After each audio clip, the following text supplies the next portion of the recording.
I had a request from an artist that I think I'm gonna sign, and he was asking me kind of about just improving on intros and outros. He's really, really good with melodies and creates some really nice, lush, like progressive-y kind of stuff, but his intros and outros are all ambient, and as a DJ, you're gonna want drums in the beginning and ending of your track, so that way it's easy to link in your set. Ambient intros and outros aren't a total no-no, but I would personally stay away from them and add drums.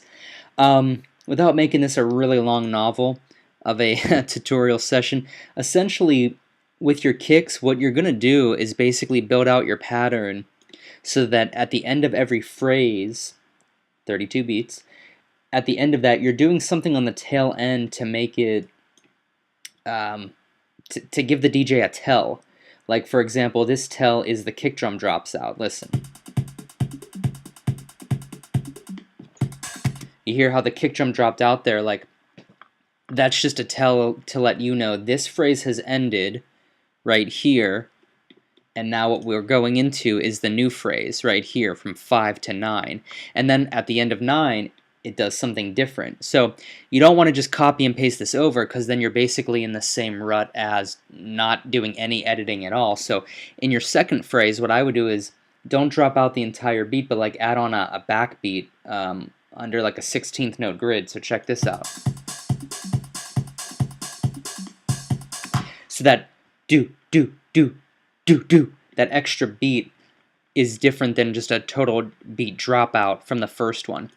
Third phrase, did something different again. I doubled up on the beat.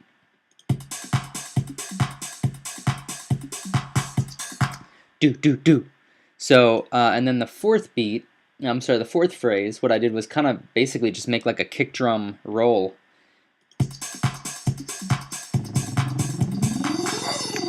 Let's hear that without that riser, because that riser really steps on that sound.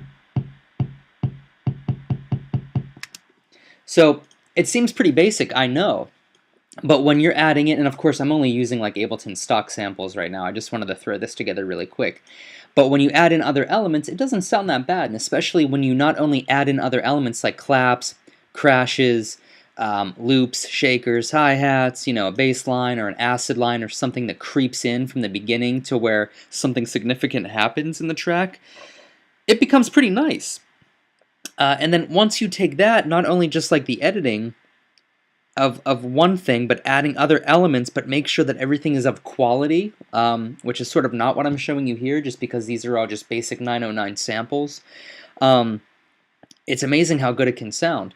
So same thing with the clap here. With the claps, the clap always falls on the 2 and the 4, right? So if we look at this first bar here, from 1 to 2, it falls on the 2 in the 4. However, look what I did.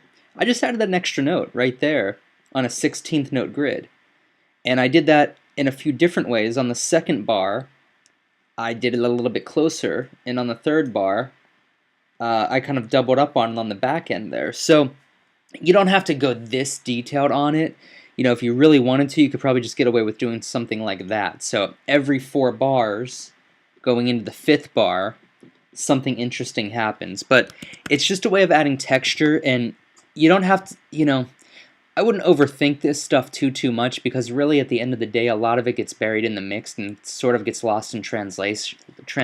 It's not really what the listener is, going to remember the track for anyways. However, without it, your track does sort of become very bland. So it's kind of weird like that.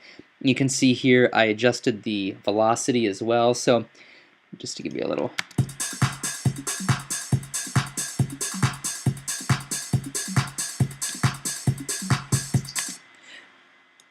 You could even raise them up. For my taste, what I'm hearing here, they're a little bit low.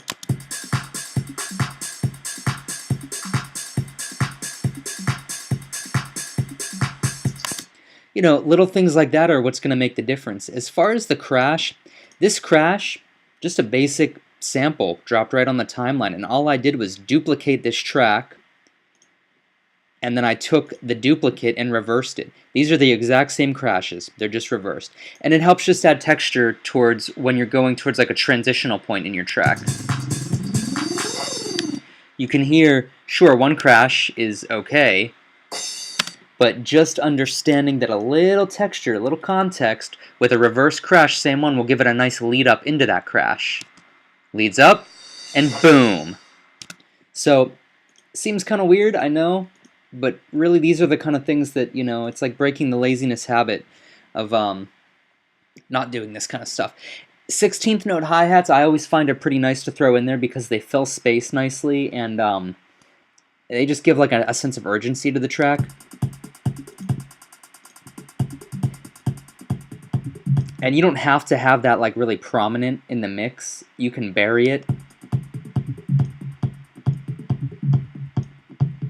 It's really up to you, you know. Obviously, if you're making some sort of progressive-y stuff, you might want to bury it pretty good in the mix. If you're making something more technical and mechanical sounding, it might be good to jack it up. As far as the hi-hat pattern, this is a basic 8th note pattern, but similar to our claps, what we could have done here, we can switch this to 16th. You can also do this just by making a whole other hi-hat pattern, a whole other hi-hat track, but you might be able to get away with doing something like this every once in a while. So on the 2 and the 4, maybe you'll skip that one and go 2 and 4. Listen to the texture it gives.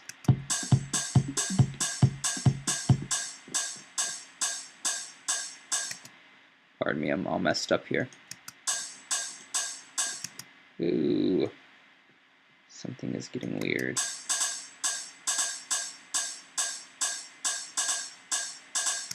So you can hear too, like that last one sort of sounds offbeat.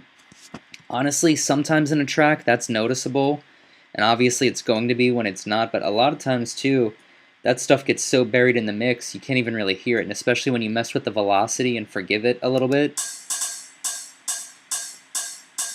You know, and you can do the same thing with the one out front here too. Do something like that.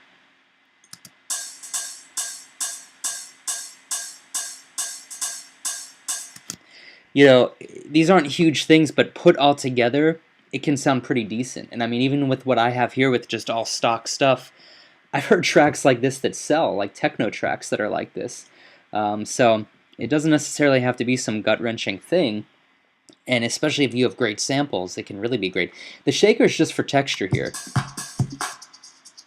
But once again, like I said, when you start adding elements, you want to edit, like I was showing you up here with your kick, edit every tail end of every phrase for sure.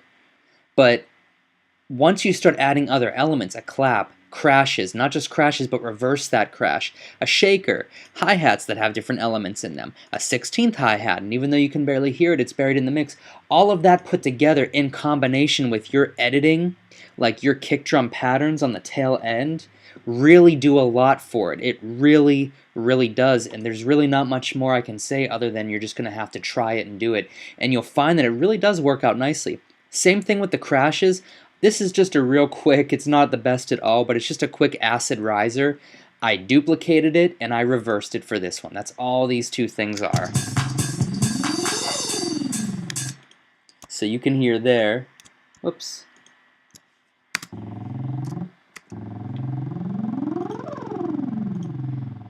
Same exact riser, it's duplicated and reversed. So as it comes up, it doesn't just drop off like this, and sometimes this can be cool too.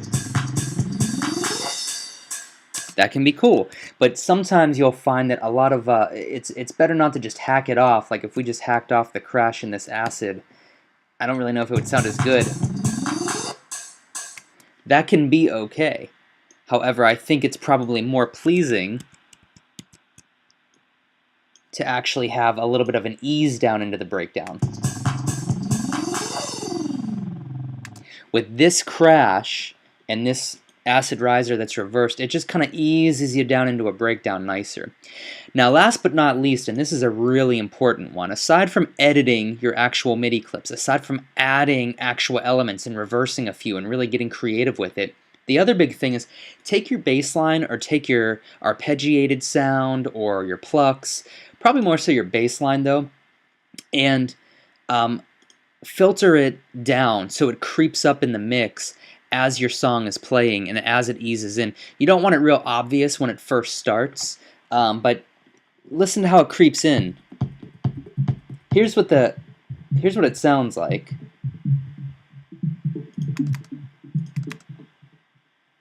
Oh, it's not going to work because it's MIDI, but listen to how it creeps in the mix. If we can get it to go like that.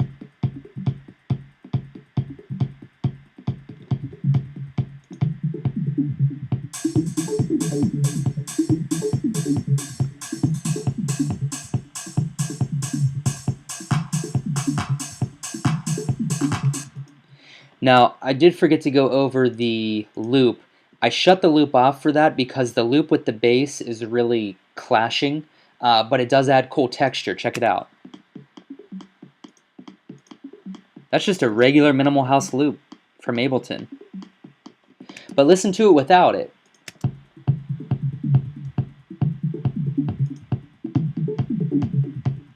It just gives some percussion in the background. And the weird thing is, it doesn't add much to it, but without it, it really does sound more amateur than it already does because I'm using crappy material here. But I mean, if you take the bass line out and you take that loop out, listen to how minimal it sounds. Not much going on there, but if you add the loop, and you could make that too. I mean, all that is a drum pattern. To me, it sounds very like a reggaeton-ish, just like do do do do do do do do. You could hammer that out with tom-toms or bongos or congas or any other thing you can think of and make that. It's not that technical. So with that loop, we add the bass line, and now you've got a nice texture for an intro as well as an outro. And the outro is the same thing, but really you'll just reverse it. I mean, more or less, you know, your crashes will ease your crashes and your risers are going to ease up into a situation that looks a lot more like, whoops, like this.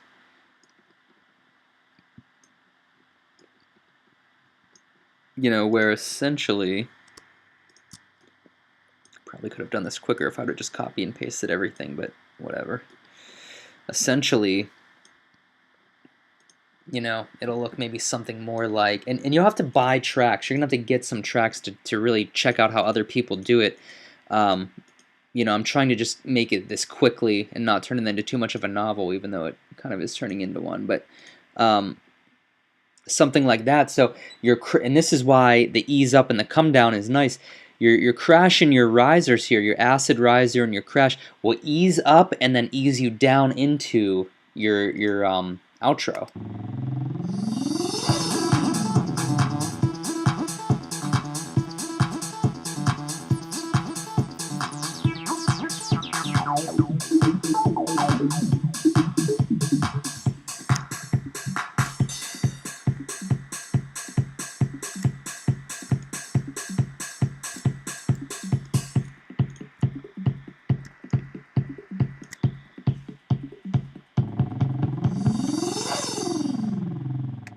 So I mean, essentially that's it. It's just really about taking the drums that you already have, and you really don't have to add other elements. Don't get stuck in the idea that like for your intro and outro you have to add other percussive elements that you don't already have in your track. Just take things and work a lot with the filter, like you saw me doing here. Work with the cutoff, work with the filter, and just filter things down. You know, and work on taking things out. You could see the shakers didn't just go for the whole time. The shakers were cut out. The claps were cut out. At one point, the hi-hats were cut out. You know, these are things that you can do to kind of ease your track down. And then, of course, your transitional elements, your crashes, your reverse crash, and your acid riser and your reverse acid riser helps you kind of transition out of the track as well and kind of give it a final ending.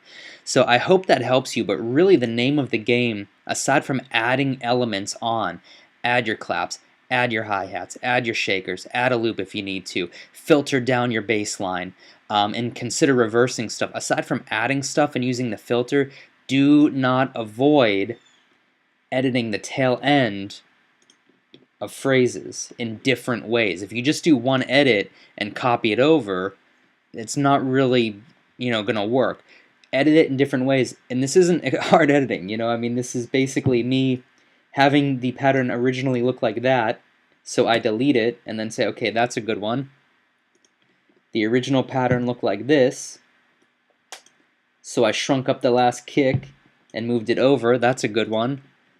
This one, all I did was take the last kick that originally looked like that, I shrunk it up, and I duplicated it. That's a good one.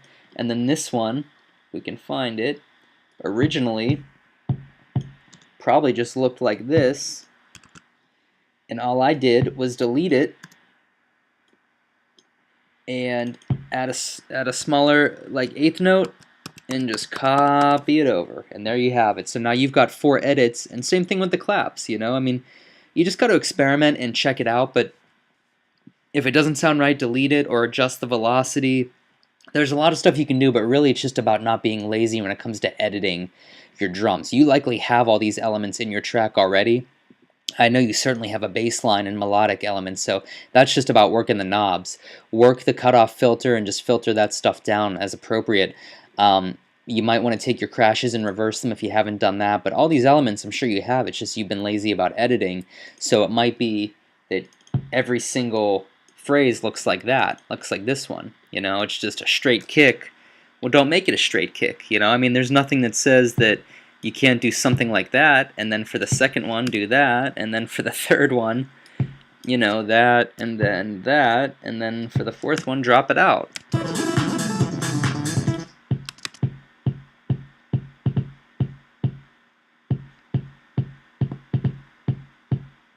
Something like that. So you don't have to get, I mean, you could see I did that in like, what, 10 seconds? So it's more so just that a lot of people avoid it. So I hope that helps. Hit me up if you have any questions, guys. Enjoy.